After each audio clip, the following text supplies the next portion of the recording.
comentaba por el chat y comentaba en podcast y en demás espacios, que es 2022, pero al revés, ¿no? Acordémonos de 2022, donde primer día de operaciones del año 2022 en los mercados fue positivo. Hicimos máximos históricos ese día. En el Standard Poor's 500, cerca de máximos históricos en otros índices. Y de ahí al siguiente día rojo, y de ahí todos los días que siguieron, bueno, no todos los días, pero de ahí en adelante nos fuimos para abajo, ¿no? Y prácticamente todo el año estuvimos bajando, tuvimos nuestros rebotes normales a lo largo del año, pero siempre terminábamos viendo nuevos mínimos o terminamos regresando a la parte más baja de los gráficos en los índices en general y en los diferentes activos en el mercado, salvo lo que ya hemos visto de cuáles fueron los ganadores y perdedores del año 2022.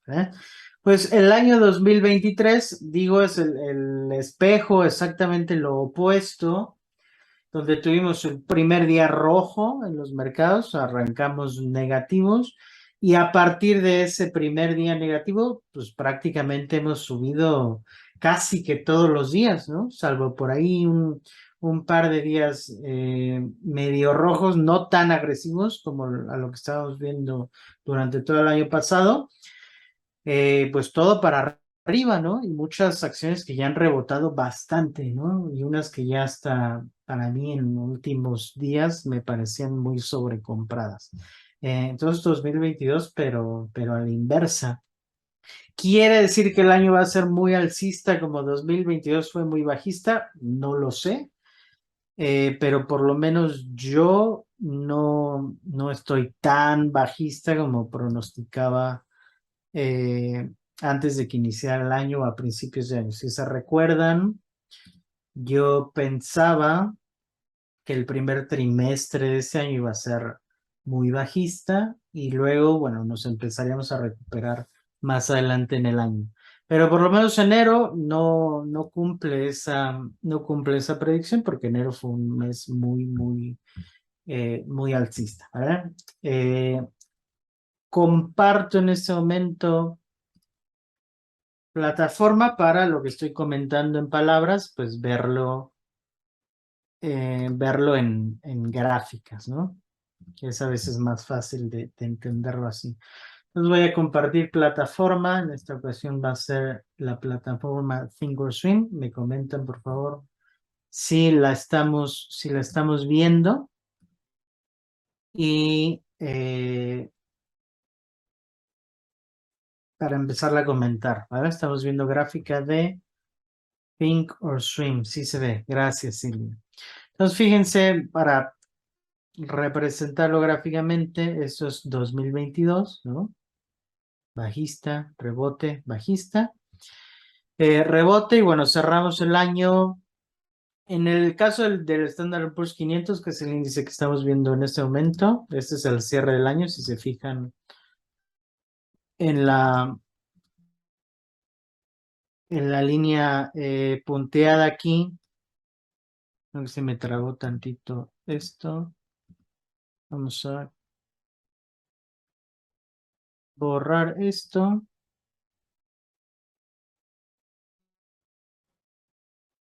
Bien, por ahí se me trabó la aplicación. Vi que alguien está entrando, pero no sé si le logré dar acceso o no, sino ahorita se lo damos. Este es el cierre de 2022 aquí, ¿no? Donde está esta línea puntiaguda, digamos, en gris. Y aquí cerramos el año. Estos fueron los mínimos del año, que por cierto recuerdan que después de este movimiento les comenté aquí, lo comenté posiblemente en el chat también, que este movimiento que se dio este día, donde bajamos mucho en un punto del día, pero terminamos muy arriba, este tipo de vela, les comenté en su momento, y ese tipo, fuera de la vela, que es un término muy técnico, por cuestión de sentimiento del mercado. Cuando ocurre algo así, es raro que en el muy corto plazo volvamos a retomar estos mínimos. ¿Vale? Cuando pasa algo así, normalmente quiere decir que ese fue el mínimo, por lo menos de corto plazo. Y se cumplió, ¿no? Realmente no regresamos, ni siquiera nos acercamos mucho a estos mínimos en el caso del Standard Poor's 500. Y les comenté también ese día que, pues mientras no retomáramos este mínimo, nos viéramos por debajo de este mínimo, las compras eran seguras. ¿Eh? Eso terminó dándose. Bueno, esto no es algo que funcione con certeza el 100% de las ocasiones, pero es un indicador bastante fiable, ¿vale? Bastante fiable. Entonces funcionó también en esta ocasión y las compras en ese sentido fueron seguras. Aparte es un nivel que nos da una referencia muy buena, ¿no? Muy buena de decir, a ver, todo lo que esté por arriba de aquí puedes comprar. Si empezamos a ver movimiento por debajo de esa zona, bueno, pues ya tendremos mayor precaución. Entonces es un nivel muy seguro en ese sentido. Y bien, cerramos el año más o menos bueno, no más o menos en esta zona. Y de ahí fíjense, 2000, lo que les comentaba, 2023 iniciamos primer día bajista. Y de ahí, pues prácticamente todo para arriba, ¿no? Si lo medimos desde aquí al día de hoy, estamos casi en un rendimiento del 10% en un mes, ¿no? Un rendimiento del 10% en un mes que dio el mercado, ¿no? Los CETES están dando actualmente a un año 11%, acá en un mes en renta variable ya lo conseguiste, ¿vale? Ya sabemos, no son comparables, son riesgos totalmente distintos, pero sirven nada más para darnos también una referencia de lo que nos puede dar renta variable bien trabajado, bien analizado, bien estudiado. En un mes, bueno, aquí un rendimiento en el índice del 10%. Veamos el Nasdaq. El Nasdaq, fíjense cómo cerró el 2022 mucho más cerca de este mínimo, aunque no lo rompió, estuvo mucho más cerca que el Standard Poor's 500. En general, todo el año pasado, el sector tecnológico estuvo muy presionado, estuvo con mucho mayor debilidad que otros sectores en los mercados de Estados Unidos. Por lo mismo, bueno, pues cerró mucho más cerca de los mínimos que hizo el mercado en general en octubre. Pero mismo caso, en 2023, aquí sí tuvimos un par de días bajistas a principios del año en el Nasdaq, pero fíjense del inicio del año al día de hoy, el Nasdaq tiene un rendimiento de prácticamente el 17% en un mes. ¿Vale? Tecnológicas se han comportado muy bien. Esto a los inversionistas de